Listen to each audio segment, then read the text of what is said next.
An old woman with a high school grad disgrace to the company, let alone a young future employee.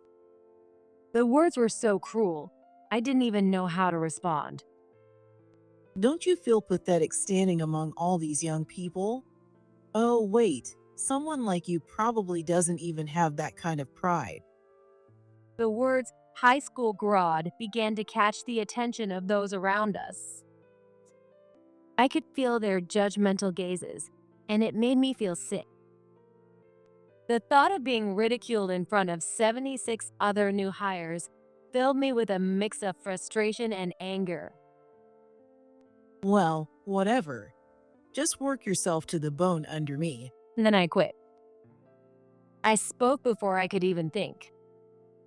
But I have no regrets. The next day at 10 a.m., I called Emma. Turn on the news. Before she could say anything, I said those words. I can't wait to see her reaction. I'm Nancy, 32 years old. I live with my 65-year-old mom, just the two of us. I've never known my dad. Since I can remember, it's always been me and my mom. I don't even know if he's alive, but I've never felt sad about that. What I do remember is how hard my mom worked, raising me all on her own. Right after I started high school, my mom fell seriously ill. I gave up on going to college and started working to cover her medical bills. But as a high school graduate, I couldn't land a decent job. So I juggled various part-time gigs, barely making enough for our living expenses and her treatment. One day, I came across an advertisement that changed everything. It was a huge ad on a building billboard, and I was instantly captivated. I want to create something like that. I want to make a living with my designs. I became deeply determined. To make my dream come true, I started entering competitions and sharing my work on social media while taking on small design jobs here and there. However, as a self-taught freelance designer, I couldn't earn enough to make a living right away. The only offers I got were for minor projects. With little success, my confidence kept dwindling. Maybe I'm just not cut out for this. Even though I understood that in my head, I couldn't bring myself to give up. If I'm only going to get low-paying jobs as a high school grad anyway, why not chase my dream while working part-time? My mom, who was in and out of the hospital, supported my dream wholeheartedly. I'm sorry for all the struggles I've caused you, Nancy. You should follow the path that makes you happy. That was my mom's favorite phrase. Hearing it over and over again, to the point where I practically had it memorized, gave me a huge push forward. One day, I received a message on social media from someone claiming to be a director at an advertising agency. They said they liked my designs and wanted to discuss them further. I jumped at the opportunity.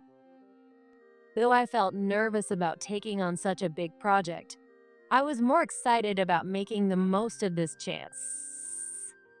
When I arrived at the company on the scheduled day and time, the size of the building was overwhelming. Gathering my courage, I stepped inside and started looking for the elevator. Are you Nancy? Emma asked me to escort you to the director's office. A tall man politely handed me his business card. He introduced himself as Steve, the director's secretary. The name felt vaguely familiar, so I looked up at him and he smiled warmly. This way. He started walking as he said this, and I hurried to follow him. When we entered the director's office, the sound of high heels clicked rhythmically as a woman in a bright red suit emerged from the back. Oh, so you're Nancy. Based on your designs, I imagined someone younger. I didn't know how to respond to her comment. Sensing my awkwardness, Steve cleared his throat, prompting her to get to the point. Well, no matter. I'm Emma, the director of this company. Let's get straight to it. Can you show me your designs? While I was preparing my design portfolio, Steve brought me a cup of coffee. Thank you. You're welcome. When I expressed my gratitude, Steve smiled again. I couldn't help but be captivated by his good looks, but Emma quickly reprimanded me. Steve belongs to me. She entwined her hand with his as he handed her coffee, making her point clear. Even someone as clueless as me could figure it out. Oh, so that's the kind of relationship they have. Hurriedly, I handed my design portfolio to Emma. These are the ones I posted on social media, and these are unpublished. Emma snatched the designs and began examining them one by one, her expression sharp and critical. As I worried that the sound of my pounding heart might echo throughout the room, Emma suddenly stopped flipping through the pages. Steve, what do you think of this one? My heart raced even faster, wondering if one of my designs had caught her attention. Steve carefully took the design she handed him and studied it closely. It's great. It strikes a balance between delicacy and boldness, leaving a strong impression on the viewer. Hearing those words directed at me made me incredibly happy. I was about to express my gratitude, but Emma's voice interrupted me. You're right. The roughness actually works in its favor. Make a copy of this one and send it to the client. Emma spoke only to Steve, leaving me no chance to say anything. Understood. After replying to Emma, Steve turned to me and continued. Nancy, could we move over there for a detailed discussion? Emma was already at her desk, focused on her computer without a glance in my direction. I gave her a brief goodbye and left the director's office with Steve. As soon as we stepped out, exhaustion washed over me. I felt as though I'd been judged, and honestly, it left me feeling uneasy. I'm sorry. Emma's attitude might have been a bit harsh. Did it upset you? No, I just thought, maybe this is how interviews usually are. It was a good learning experience. I carefully chose my words, and Steve smiled warmly again. Despite how she seems, I believe Emma liked you. It's rare for her to personally scout someone. Hearing that made me happy. Knowing there was someone who appreciated my designs was the biggest encouragement I could ask for. Steve led me to a conference room, where he gave me a full explanation of the project. There were two important points. First, the copyright of the designs would be transferred to the company, and sharing them on social media or with other companies was strictly prohibited. Second, if the client liked my work, there was a possibility I could join the company and work as an advertising designer. It was an ideal opportunity, and I immediately agreed without hesitation. Thank you. I look forward to working with you. But Steve's expression turned slightly complicated. Are you sure about this? Even if your work gets published in a magazine, your name won't appear anywhere. At his words, I burst into laughter. Oh, I'm sorry. It's just that your concern is so far off the mark. I couldn't help myself. The warm glow in Steve's eyes dimmed slightly, replaced by a hint of sadness. I have no interest in making a name for myself or becoming a famous designer. I just want my work to leave an impression on people. That's enough for me. So I'm thrilled to have this opportunity for my designs to reach a wider audience. I see. Well, then, I'll take care of it from here. As I chose my words carefully, the gentle light returned to his eyes. I almost asked if we'd met somewhere before, but I held my tongue. There's no way I could say something as cliche as that. The next day, Steve contacted me to inform me that my design had officially been selected for use in the advertisement. I rushed to share the news with my mom. That's amazing, Nancy. You've worked so hard. I couldn't hide my surprise at how thin my mom's arms felt as she hugged me. I want to help my mom, who's sacrificed so much for me. If I could secure a job at this company, maybe we could explore other treatment options for her. However, the magazine that was published betrayed my expectations. The advertisement used was not the design I had created. To be precise, it had been altered in several places. Panicked, I immediately contacted Emma. What's going on with that ad? Wasn't it supposed to use my design? It wasn't Emma who responded to my abrupt approach without a greeting. It was Steve. Nancy, I'm very sorry. Please allow me to explain properly. His calm voice brought me back to my senses.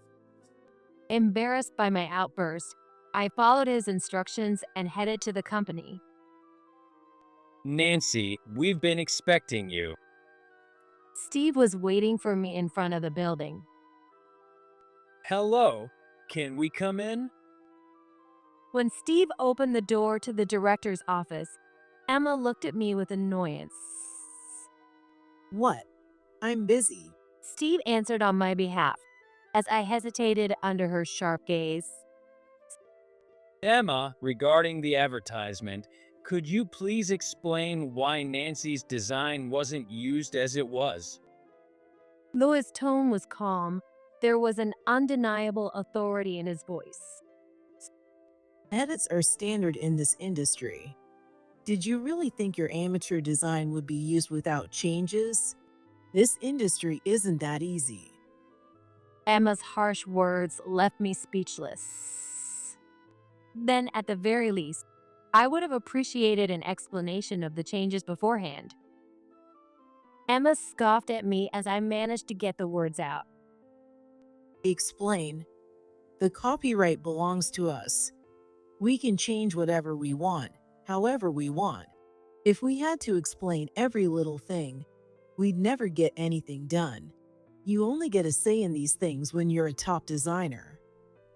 I finally understood the true implications of transferring copyright. I didn't mind my name not appearing, but having my design altered without my consent was unbearable. I had poured my heart into creating it. But the copyright transfer had been my decision, and the ad was already out, leaving me no room to act. If we're done here, can you leave? Hey, Steve. Emma instructed Steve to escort me out and went back to her work. As I followed Steve out of the director's office, watching his silent back, anger began to slowly rise within me.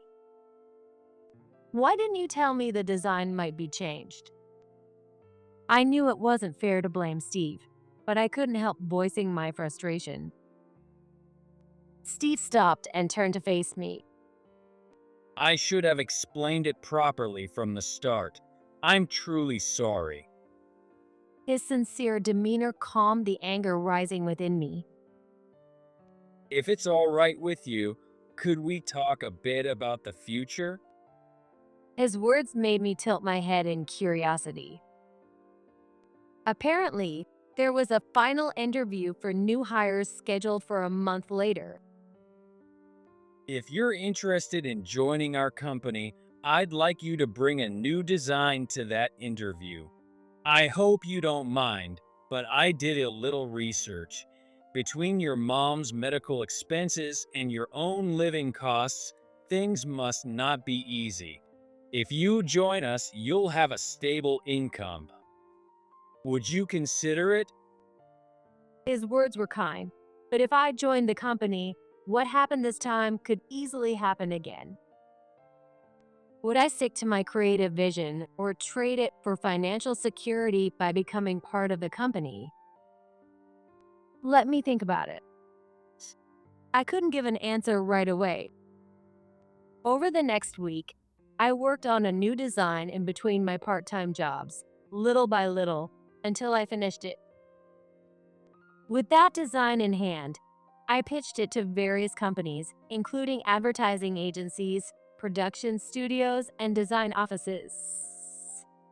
However, as a nearly unknown designer with almost no track record, I was turned away at nearly every door. Then, I received a message about an entrance exam being held by the largest advertising agency in the industry. The test was a presentation of a design I had created.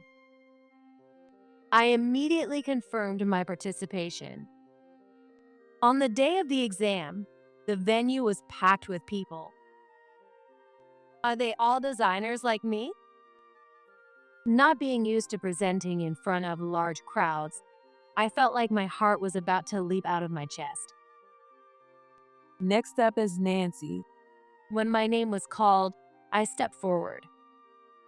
At that moment, my mind went completely blank, and I felt as if I might faint. Thank you very much. The recruiter's voice brought me back to reality, and I realized there was loud applause echoing in my ears. Honestly, I had no memory of what I had said. Feeling my hands and feet trembling, I couldn't help but find it a little funny how nervous I must have been. They announced that only the selected candidates would be contacted later, and the entrance exam came to an end.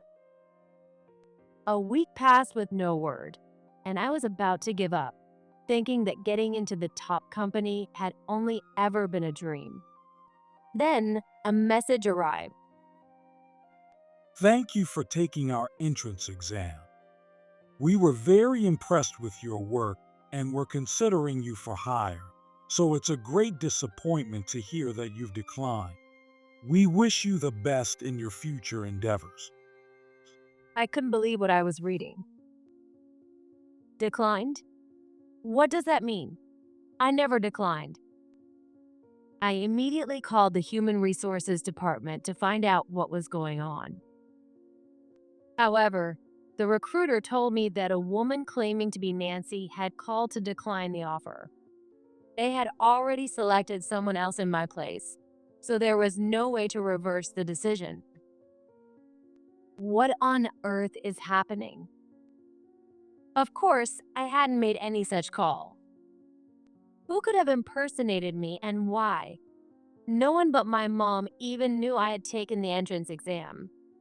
If this impersonation hadn't happened, would I already have been hired? The thought filled me with a mix of frustration and sadness, my emotions swirling chaotically. That night, I received another message, this time from Steve. Apologies for reaching out this way, as I didn't have your contact info. Have you given any thought to our final interview opportunity? I've already spoken with the recruitment team and Emma. I'd be thrilled if we could work together, so I hope you'll consider it. I never expected him to extend such kindness after the way I had acted. Although my designs might be altered, the prospect of doing creative work again was exciting, and I had no other leads. Continuing as a freelancer wouldn't allow me to ease my mom's burden. I made up my mind. I'll join the company and build a track record. Once I've gained skills and trust, I can compete with my own designs. Steve, thank you for reaching out. I deeply apologize for my previous behavior. I'd like to participate in the final interview. Thank you for the opportunity. After carefully reviewing my message multiple times, I sent it with trembling hands. Of course, there was no guarantee I'd be hired yet. What design should I bring to the final interview? I only have 2 weeks to prepare, so I need to move quickly. 2 weeks later, I attended my first ever final interview. Several interviewers took turns asking questions, as if assessing my worth. As I watched the interviewers review my resume and design portfolio, I couldn't shake the illusion that they were silently telling me I had no value. Is this what getting a job is about? Only those who can withstand this kind of pressure can succeed. I felt so out of place just being there that I couldn't muster any confidence in the outcome. So, when I received the offer letter, I was so overwhelmed with joy that I cried. I reread the instructions for the orientation countless times, unable to believe it. My mom shared in my excitement, celebrating with me. I felt my heart swell with hope, believing a brighter future awaited me. Congratulations on receiving the offer. The venue is this way. On my first day at work, I took the elevator up to the 13th floor and saw a sign in front of me for the orientation reception desk. Steve and the recruiter I'd met during the final interview were manning the reception. I lined up behind the person in front of me. After receiving the materials at the desk, I entered the venue, which had far more people than I had expected. Looking around nervously, I realized that everyone was much younger than me. Of course, that made sense. I was already 32 years old. Even if the others were recent college graduates, there was nearly a 10-year age gap between us. I couldn't help but feel a little out of place. When I finally spotted someone who seemed closer to my age, I noticed they were wearing an employee badge and guiding the new hires. I should be in their position at this age. I had tried not to think about being a high school graduate, but the reality hit me hard, leaving me uncomfortable. Oh, so you got the offer too. At first, I didn't realize those words were directed at me and kept looking at the materials I had been given. How dare you ignore me? A sudden yell from right beside me startled me. I quickly looked up to see Emma standing next to me. Wait, oh, were you talking to me? I'm sorry. I thought you were speaking to someone else. No excuses. Her commanding tone made me fall silent. An old woman with a high school grad disgrace to the company, let alone a young future employee, and as an inexperienced rookie who can't even respond properly. Her harsh words left me speechless. Don't you feel pathetic standing among all these young people? Oh, wait, someone like you probably doesn't even have that kind of pride. The words high school grad began to catch the attention of those around us. By the way, didn't you take the entrance exam for the industry's top agency? Know your place, will you? I could feel my cheeks flush with heat. The thought of being ridiculed in front of 76 other new hires filled me with a mix of frustration and anger. How do you even know about that? I have connections with the president of that company. When I heard the name Nancy and high school grad, it clicked. I remembered that whiny amateur designer who threw a fit just because we made a few adjustments to her work. Honestly, you should have been grateful for the improvements we made. So, I told them you were just an ignorant, inexperienced designer. Emma's loud, mocking laugh echoed through the room. I was speechless. Could that be why I wasn't hired? No, the recruiter said they received a phone call from someone claiming to be Nancy to decline the offer. Was it you? Did you pretend to be me and make that call? The words slipped out of my mouth before I could stop them. Emma widened her eyes slightly, then smirked and said something unbelievable. That's right. I made sure to turn it down for you, so someone as useless as you wouldn't accidentally get hired. I wanted to argue, but no words came out. And now, you've somehow ended up here. Fine, work yourself to the bone under me. Then I quit. I refuse to work with someone like you. I spoke before I could even think. But I have no regrets. There was no future for me in this company. Emma would likely exploit me for everything I had until there was nothing left. Emma was still talking, but I packed up my things and left the venue. As I exited, I saw Steve tidying up at the reception desk. I couldn't avoid passing by him to reach the elevator. I found myself hesitating and couldn't help but laugh at my own foolishness. Did I actually think he might stop me? How ridiculously self-centered. The moment the elevator doors closed, tears started streaming down my face. As I left the venue, Emma's words echoed in my mind. How dare you humiliate me? I'll do everything I can to destroy your career as a designer. I might not be able to work in design anymore. In any other industry, who would hire a 32-year-old high school graduate with no qualifications or experience? It seemed like my only option was to juggle part-time jobs while caring for my sick mom just to scrape by. I felt crushed by the loss of my dream and the harsh reality before me.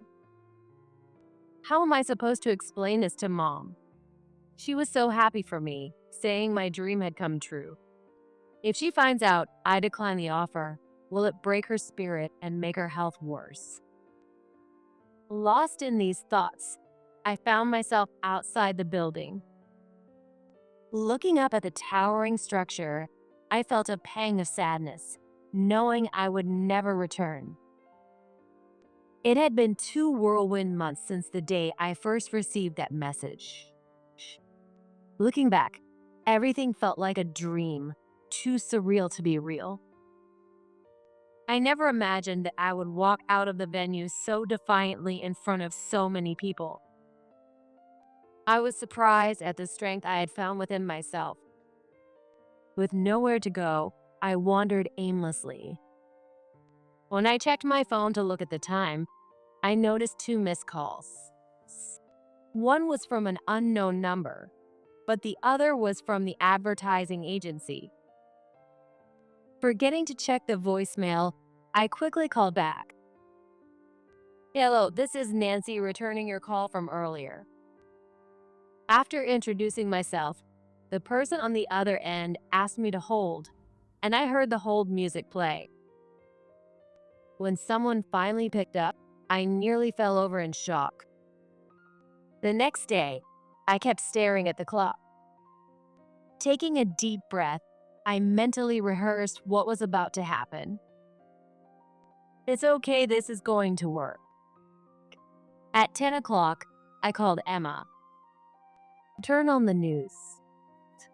Before she could say anything, I said those words. I could hear some commotion on her end, followed by the sound of a TV turning on. And now for our next topic. Please welcome the CEO of the advertising agency, David. The TV showed a feature on David and his company. A clip from the recent entrance exam presentation appeared, prominently displaying my design and my name on the screen. The people in the studio reacted with excitement and admiration. Her work stood out as the best among the submissions. An ad based on this design will be completed next month. Everyone look forward to it. The interview with David continued. What is this? What's going on? Emma's voice came through the phone, filled with panic. "I'm glad you got to see it. This is the result of being mocked by you." You weren't supposed to get into that company. So, how are you working on an ad campaign? Emma's panicked voice brought me a sense of relief. Let me explain step by step. Yesterday, when I returned the missed call, the person who answered after the whole music was David. A client really liked the design you presented during the entrance exam. Would you be open to letting us use it? Of course, I was thrilled to accept the offer. Is there any chance we can get you to join our company? When David brought this up, I told him everything. That Emma had impersonated me to decline the offer and what had happened at the orientation day. Let's have a meeting. Come to the office. David said after listening to my story. When I was escorted into the CEO's office, I was stunned by the advertisement displayed on the wall. It was the very advertisement that had inspired me to become a designer. This is. You recognize it? That was my debut work. I was amazed by what felt like a twist of fate. This is the ad that made me want to pursue a career in design. Hearing my eager words, David looked equally surprised. Really? That makes me happy to hear. Looking back, it's not much technically, but it seems you were able to feel the passion I put into it.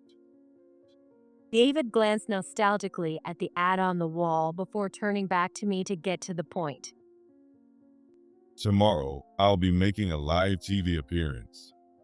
I want to showcase your design there. My design? Your design and your presentation were outstanding. It would be a shame to let such talent go to waste. I want you to thrive with us. David's enthusiasm filled me with joy. After resigning myself to the idea that I might never work in design again, his offer felt like a dream come true. At the same time, could you help me teach Emma a lesson? I didn't understand what he meant. Before I started this company, I was her mentor when she joined our previous firm as a new hire. I was surprised to realize that this was what Emma had meant when she said she had connections. I thought I taught her everything I knew about advertising design. But since she moved into management, all I've heard are negative rumors about her behavior. And now, this situation at the orientation. It's something I can't ignore. His voice carried a hint of anger. Since I also wanted to prove Emma wrong, I decided to go along with David's plan. That's why I had you watch the TV broadcast. When I told her, Emma muttered to herself as if speaking aloud unintentionally. No way. David acknowledged your talent. By the way, he asked me to pass along a message. This isn't the end, so be prepared. With that, I abruptly ended the call. I had no intention of forgiving Emma for humiliating me in front of the new hires or for trying to sabotage my future.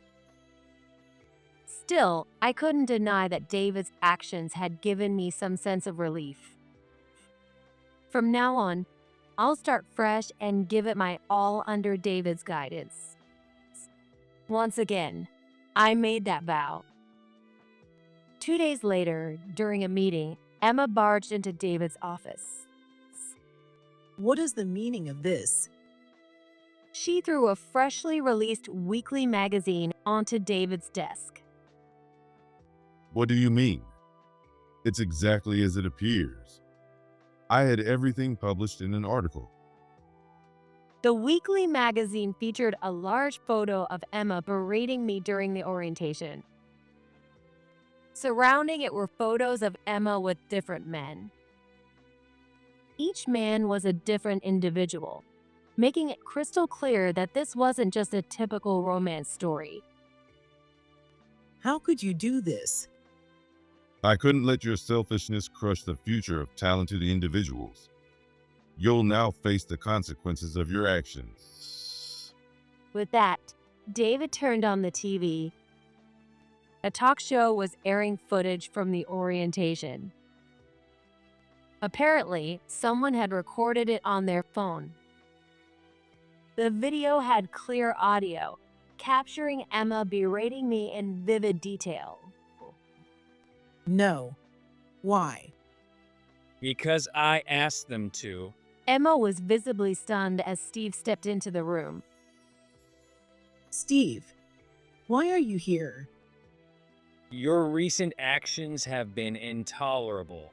So, I've been waiting for the opportunity to bring you down. His voice was so cold that even I felt a chill. You betrayed me? Steve shook his head calmly. I didn't betray you. I was assigned to watch over you from the beginning. What? Emma's confused voice echoed in the room. David, wearing a mischievous grin, explained, Steve is my nephew. I asked him to become your secretary and act as your overseer. His tall, lean figure, refined looks, and gentle smile. He was a perfect match for your preferences, wasn't he? No way. This can't be true. Emma collapsed to her knees. I had been just as shocked when I first heard about it. The unknown number that called me on the day of the orientation day turned out to be Steve. After everyone had checked in and the orientation was about to begin, Steve saw me leaving the venue. Panicked, he rushed back inside to ask those around him what had happened. Although he wanted to follow me right away, he held back and decided to contact David instead. There's nothing I can do to help in my current position, so I'll do what I can. Once you hear this, I recommend reaching out to David. I'm sure he'll be able to help you. This was the voicemail message he had left. At the time, I didn't understand what he meant, but now it all made sense. Steve first gathered statements from new hires who had witnessed the entire scene. There were multiple people who had recorded the incident on their phones, and it was also captured on a video intended for publicity purposes. However, Steve felt that this alone wasn't enough to hold Emma socially accountable, so he decided to use photos showing her exchanging money for the company of young male employees. Apparently, he had been collecting them for some time, intending to expose her eventually. He took the evidence to a publisher and requested them to publish the story as quickly as possible. Given how much people love scandals like this nowadays, the article was promptly published. Talk shows across the board reported on the story. Emma faced severe backlash from the public. I won't let it end like this. I'll get my revenge. Just you wait. Those were Emma's parting words before she disappeared. She likely planned to stay hidden until the uproar died down. But that was a minor detail. Thanks to David and Steve's support, I was able to work as a designer. Steve was busy handling the aftermath of the scandal at the company and seemed overwhelmed. This isn't your fault, so please don't worry about it. Honestly, it's a relief not having to deal with Emma's selfishness anymore. However, he was considerate, making an effort to ensure I didn't feel burdened by it. As we both navigated our busy schedules, we kept in touch regularly, and I could feel the distance between us gradually closing. A month had passed, and I had grown accustomed to my job. The chaos surrounding Emma had already subsided, and I thought my routine life would continue. That was when the incident happened. That day, I had plans to meet Steve after work. Since I finished my tasks smoothly, I arrived at the meeting spot 10 minutes early. However, There was no sign of Steve. Even though the chaos had settled, I wondered if Steve was busy with work. Just then, I felt a sudden, heavy impact on my back. The force caused me to stumble and fall to my knees, almost simultaneously with a loud scream echoing around me. Still on my knees, I turned around and saw Emma holding a knife and Steve standing in front of her, gripping the blade with his hand, blood streaming down. Voices shouting to call an ambulance and the police. The sound of screams, people pointing their phones to record. It all felt distant, like a fog clouded my senses, and I couldn't think straight. Emma, who had been frozen in place, had the knife taken from her and was restrained by nearby bystanders. Once Steve saw this, he turned toward me. Using his uninjured hand, he reached out to help me up. Are you all right? Hearing his voice, tears began streaming down my face uncontrollably. I shouldn't be crying right now. Even though I knew this, I couldn't stop my tears. Steve, you need to stop the bleeding on your hand immediately. I hastily unfolded a handkerchief and pressed it against his wound, but the bleeding wouldn't stop. Are you hurt anywhere else? Are you sure? Startled by my frantic tone, Steve took a small step back and spoke gently. I'm fine. It's not a serious injury. But are you all right, Nancy? I'm sorry for pushing you so suddenly. As Steve apologized, I shook my head vigorously. I realized that the impact I felt on my back was Steve's body. Steve had shielded me, putting himself in harm's way to protect me from Emma. I'm fine. I'm sorry. If only I'd been more vigilant. This isn't your fault, Nancy. I'm just glad you're not hurt. Everyone, I apologize for the commotion. Steve gently smiled at me before turning to the onlookers and apologizing. Then he faced Emma. Thank you for restraining her. It's all under control now. Steve politely thanked the two men holding Emma, and they exchanged glances before letting her go. Why would you do something like this? His voice was lower and colder than I'd ever heard before.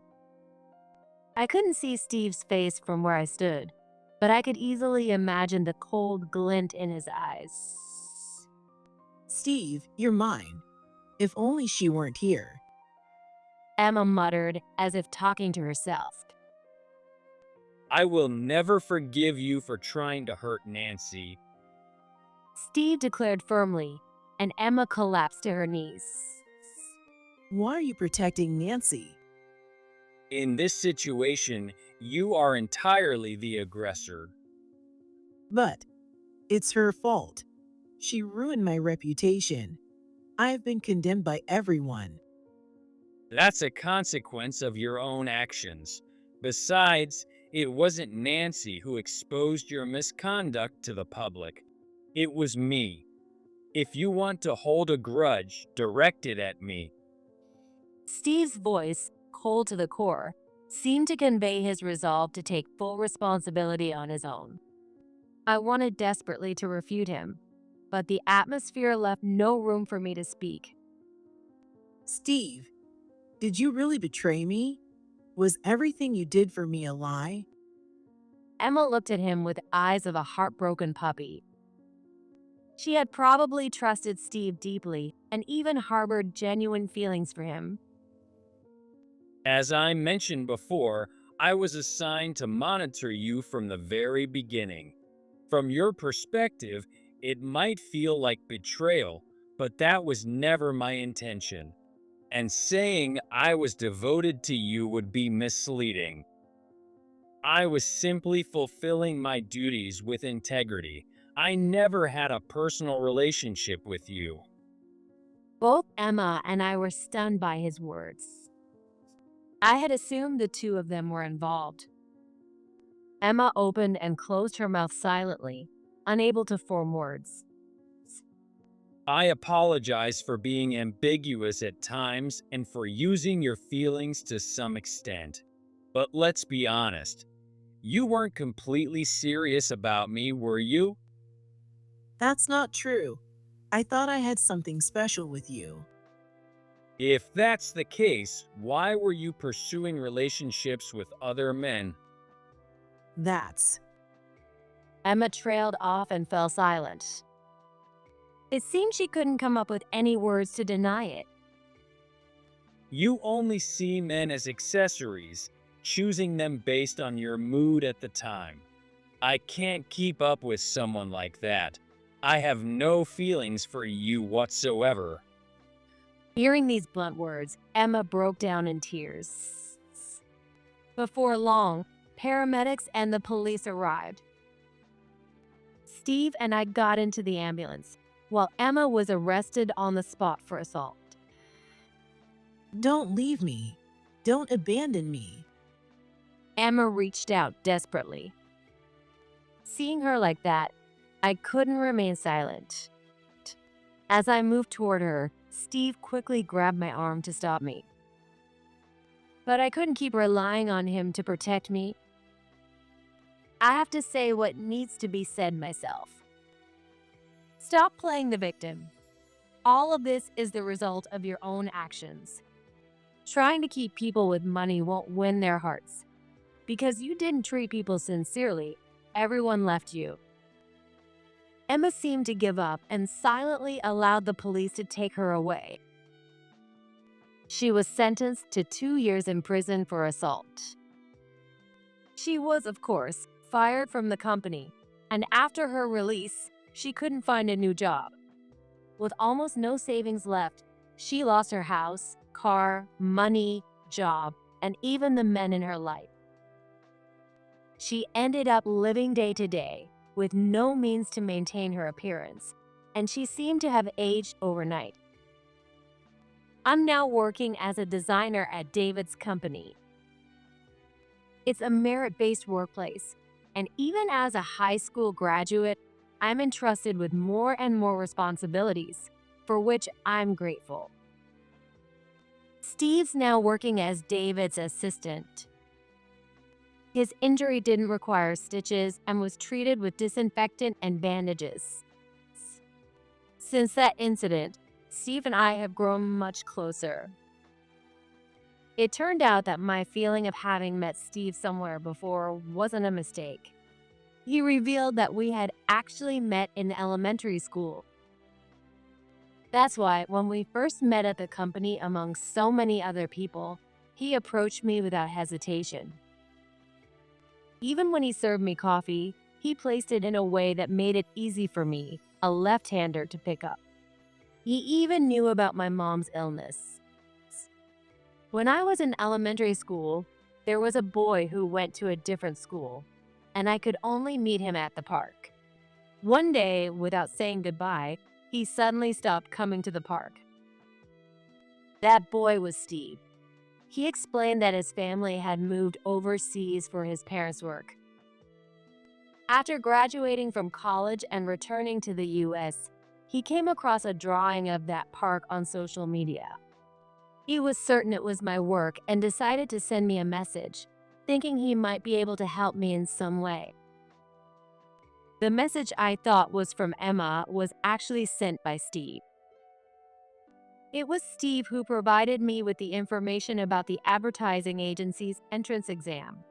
And he was also the one who told David to send the message about my supposed withdrawal from the job offer. When I learned that Steve had been orchestrating everything behind the scenes over those chaotic 2 months, I couldn't hide my shock. Remember what I promised you back in elementary school? That I'd always protect you, Nancy. Steve gave a playful smile. His eyes locked onto mine with such intensity that I couldn't look away. Nancy, I love you. I've loved you ever since elementary school, and my feelings haven't changed. At 32, with no romantic prospects to speak of, my mom had often worried about me. I was sure she'd finally feel at ease now. I felt deeply grateful for the happiness I had found, both in my personal and professional life.